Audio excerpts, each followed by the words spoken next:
The Nusra Front, and we should point out the Nusra Front are the terrorist, radicalized elements of on the ground in Syria. That's right, and in fact they are a former affiliate of Al-Qaeda, so it's going to be a very long road for Syria, even if we do get some cessation of hostilities that allows the humanitarian aid to start flowing once again. James Rosen at the State Department with breaking news out of Geneva. James, as always, thank you. We'll bring... That means the GOP candidate may need to play catch-up. Right now, Trump only trails Clinton by a fraction of a point in the Real Clear Politics polling average, but he may have another problem. Governor Pat McCrory is up for re-election here, and he's hurting in the polls after months of controversy over the state's transgender bathroom bill, something Hillary Clinton reminded voters of this week. Others are not coming to this beautiful state because they don't want to be associated with the discriminatory, bigoted policies of your governor and legislature. Now some experts are forecasting a one-of-a-kind political phenomena in this state. Very often we expect to see the way that the candidate at the top of the ticket performs trickle down and affect the way that candidates below run. But in the case of North Carolina, I expect we will see. Well, you have to be alive on Election Day. If you vote early, you still have to be alive. And that can be in a very close race. You could literally have dead people voting.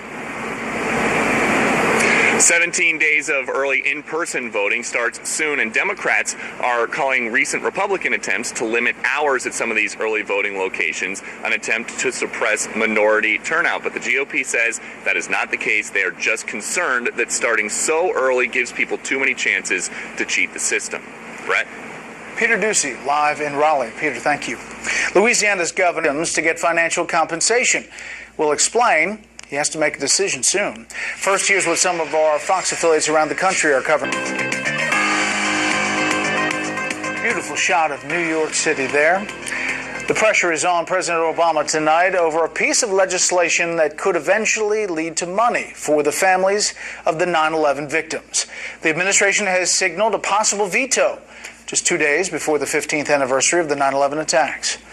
Correspondent Rich Edson reports from the White House tonight on what could be a major confrontation between the president and Congress. And with that, 2 days before the 15th anniversary of the 9/11 attacks, Congress has forced President Obama to decide whether to deny victims' families the right to sue those they hold responsible. This is vital legislation. I think it'd be foolish to veto this bill or not let it go through. I think he'd do a better service to add his name to all of Congress and the will of the people. This morning, the House joined the Senate in unanimously approving a bill to allow family members of those killed in the September 11th, 2001 terror attacks to sue Saudi Arabia or any nation or foreign official found responsible for terrorist attacks that kill Americans within the United States. 15 of the 19 9/11 hijackers were Saudi nationals. Victims' families say officials within the Saudi government aided them while they were in the U.S. Saudi Arabia denies those charges.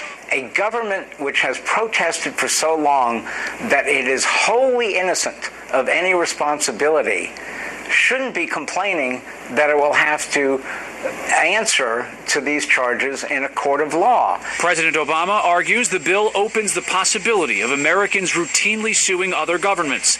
He says that could then expose the U.S. government to lawsuits from those in other countries.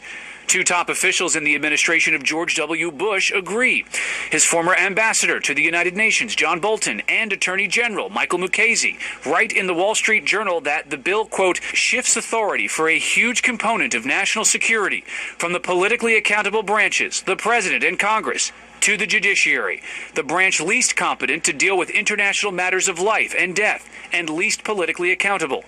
As for whether the president will veto the bill, White House officials point to earlier comments from White House Press Secretary Josh Earnest. Given the concerns that we have expressed, it's difficult to imagine the president signing this legislation.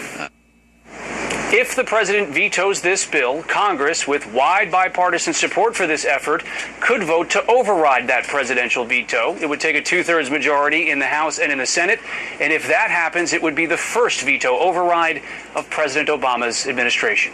Brett? And Rich, quickly, I mean, just judging by the voice vote in the House and what we saw in the Senate, they might have those numbers. There were no on-record objections in the House or in the Senate for this. If they were forced to take a roll call vote, that could happen differently, but there is wide bipartisan support for this. Okay, Rich Edson live on the North Lawn. Rich, thank you.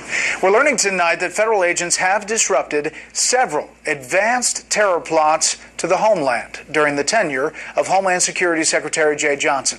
He spoke exclusively to Fox News Chief Intelligence Correspondent Catherine Herridge today in New York as federal workers returned to the site of unspeakable tragedy.